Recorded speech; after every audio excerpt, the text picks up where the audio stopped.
ओम नमः शिवाय। हर हर महादेव। जय श्री राम। दोस्तों, एक बार एक संत महाराज एक नगर में पधारे। उनके पास उस नगर का सेठ आया और कहने लगा, महाराज, मेरा पुत्र भगवान का नाम नहीं लेता, मुझे फिक्र रहती है, उसका परलोक कैसे सुधरेगा। सेठ संत को अपने घर पर आमंत्रित करते हैं। सेठ अपने पुत्र को संत से मिलवाते हैं। संत उनके पुत्र को बार बार राधे राधे बोलने के लिए कहते हैं, लेकिन वह बार बार यही कहता है, मैं क्यों बोलूं। लेकिन गलती से एक बार वह गुस्से में कहता है, क्यों बोलूं मैं राधे राधे।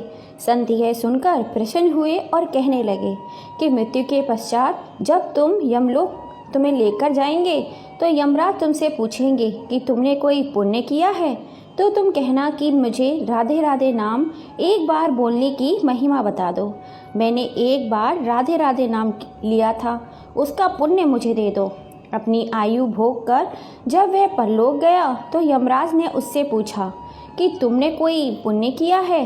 वह कहने लगा, मैंने राधे राधे नाम एक बार लिया था, आप मुझे उसका पुण्य बता दो। यमराज को एक बार राधे राधे नाम बोलने की महिमा नहीं पता थी, इसलिए यमराज ने पालकी मंगवाई और लड़के को इंद्रदेव के पास लेकर जाने लगे। लेकिन लड़का जिद करने लगा कि मैं इंद्रदेव के पास तभी जाऊंगा अगर पालकी एक तरफ से आप उठाओगे। यमराज पालकी लेकर इंद्रदेव के पास पहुँचे, लेकिन उन्हें भी एक बार राधे राधे नाम बोलने की महत्व नहीं पता था। इसलिए इंद्रदेव कहने लगे, ब्रह्मदेव के पास चलते हैं। लड़का जिद करने लगा कि पालकी को दूसरी तरफ से इंद्रदेव पकड़ेंगे। एक तरफ से यमराज ने और दूसरी तरफ से इंद्रदेव ने उस पालकी को पकड़ा और ब्रह्मदेव के पास पहुँचे। उन्हें भी राधे राधे नाम एक बार बोलने की महिमा का पता नहीं था। अब पालकी को एक तरफ से यमराज, दूसरी तरफ से इंद्रदेव और एक तरफ से ब्रह्मदेव ने पकड़ लिया और भगवान शिव के पास पहुँचे। भगवान शिव को भी एक बार राधे राधे नाम बोलने की महिमा के बारे में नहीं पता था। भगवान शिव कहने लगे, यह बात भगवान विष्णु को ज़रूर पता होगी। अब सब पालकी लेकर विष्णु लोक में जा पहुँचे। भगवान विष्णु भी देखकर हैरान कि इस पालकी में कौन आया है, जिसे स्वयं यमराज, इंद्रदेव, भगवान शिव और ब्रह्मा जी उठाकर चले आ रहे हैं। सब ने जाकर भगवान विष्णु से एक बार राधे राधे नाम की महिमा के बारे में पूछा। भगवान विष्णु कहने लगे कि राधे राधे नाम की महिमा यह है कि देखो, जिसकी पालकी एक तरफ से स्वयं यमराज, दूसरी तरफ से इंद्रदेव और तीसरी ओर से ब्रह्मा जी और चौथी ओर से भगवान शिव उठाकर लाए हैं, उसे अब भगवान विष्णु की गोद में बैठने का सौभाग्य प्राप्त होगा और उसने एक बार राधे राधे बोलकर मोक्ष प्राप्त कर लिया है। इस तरह राधे राधे बोलकर उस व्यक्ति ने मोक्ष को प्राप्त कर लिया। जन्म मरण के इस बंधन से वह छूट गया। ऐसी महिमा है राधा नाम की। प्रेम से बोलो राधे राधे। जय श्री राधे। बोलो भगवान श्री कृष्ण की जय। राधा रानी की जय। दोस्तों, श्री कृष्ण कहते हैं कि किसी के मुख से रा शब्द सुनते ही मैं उसे भक्ति प्रदान करता हूँ और धा शब्द सुनते ही राधा रानी का नाम सुनने की लालसा में मैं उसके पीछे पीछे चला जाता हूँ। भगवान श्री कृष्ण कहते हैं कि जिस भक्त ने मेरे 100 नाम का स्मरण किया और श्री राधा रानी का एक बार भी नाम लिया, दोनों का फल एक समान होगा। लेकिन जो भक्त सदा सर्वदा राधा का नाम जप करते हैं, उनको क्या फल मिलता है मैं भी नहीं जानता। दोस्तों, एक पौराणिक कथा के अनुसार एक बार मोर नंदगांव में श्री कृष्ण को रिझाने के लिए प्रतिदिन भजन गाया करता था, लेकिन श्री कृष्ण उसकी तरफ ज़्यादा ध्यान नहीं देते थे। श्री कृष्ण के इस व्यवहार से मोर एक दिन रो पड़ा। उसी समय एक मैना उधर से गुजरी। उस मोर से पूछने लगी, यह तो श्री कृष्ण का द्वार है, यहाँ क्यों रो रहे हो। मोर मैना को बताता है कि श्री कृष्ण को रिझाने के लिए 1 साल से प्रतिदिन यहाँ भजन गाता हूँ, लेकिन श्री कृष्ण मेरी ओर ध्यान ही नहीं देते। मैना कहती है, अगर श्री कृष्ण को कृपा प्राप्त करनी है तो मेरे साथ राधा रानी के द्वार बरसाने चलो। मोर ने जैसे ही बरसाने जाकर श्री कृष्ण का भजन गाना शुरू किया, राधा रानी दौड़ी आई और उसे गले लगा लिया। मोर ने सारा प्रसंग राधा रानी को सुनाया। राधा रानी कहने लगी, तुमने जो 1 साल से श्री कृष्ण को रिझाने की कोशिश की है, उसी का फल अब तुम्हें मिलेगा।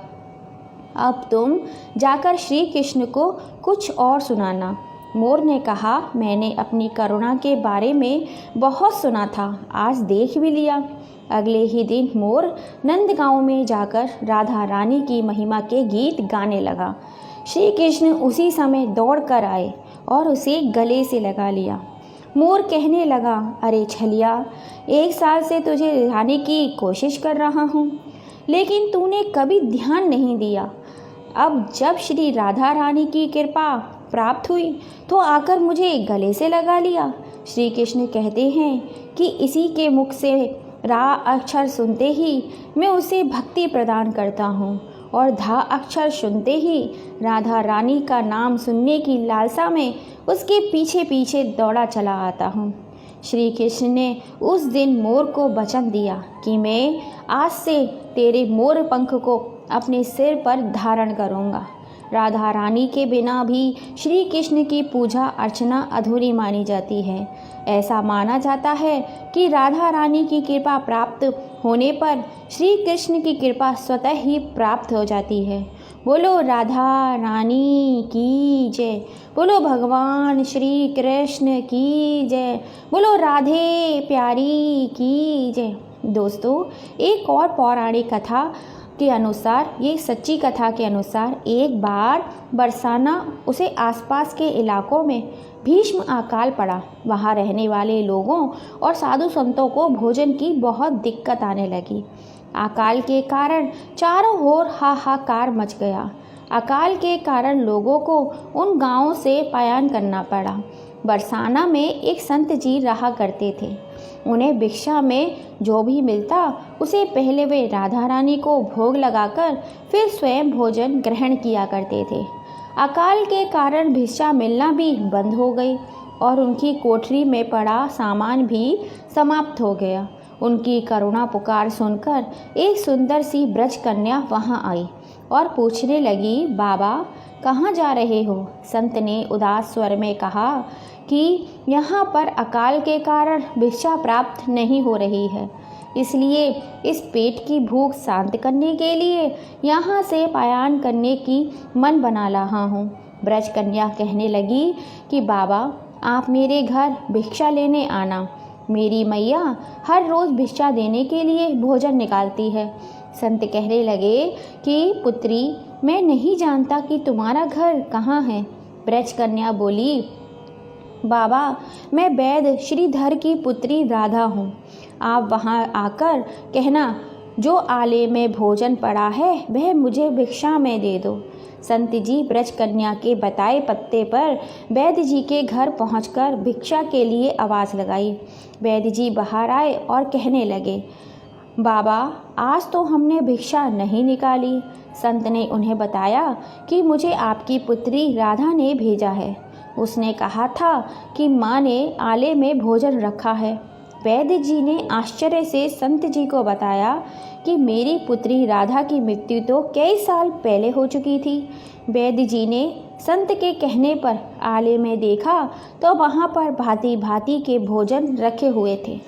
वैद्य जी की पत्नी कहने लगी कि मैंने तो कभी भी यहाँ पर भोजन रखा हुआ नहीं देखा। वैद्य जी जान गए कि यह श्री राधा रानी की कृपा है। वैद्य जी ने बड़े चाव और प्रेम से संत जी को भोजन कराया। वैद्य जी कहने लगे, बाबा आप प्रतिदिन यहाँ से भोजन ले जाना। राधा रानी की कृपा से संत जी के प्रतिदिन के खाने का इंतज़ाम हो गया। तभी तो कहते हैं कि बड़ी करुणामयी है राधा रानी। वह अपने भक्तों को संतों का सदैव ख्याल रखती हैं। बोलो राधा रानी की जय, बोलो भगवान श्री कृष्ण की जय। बोलो राधा वल्लभ की जय।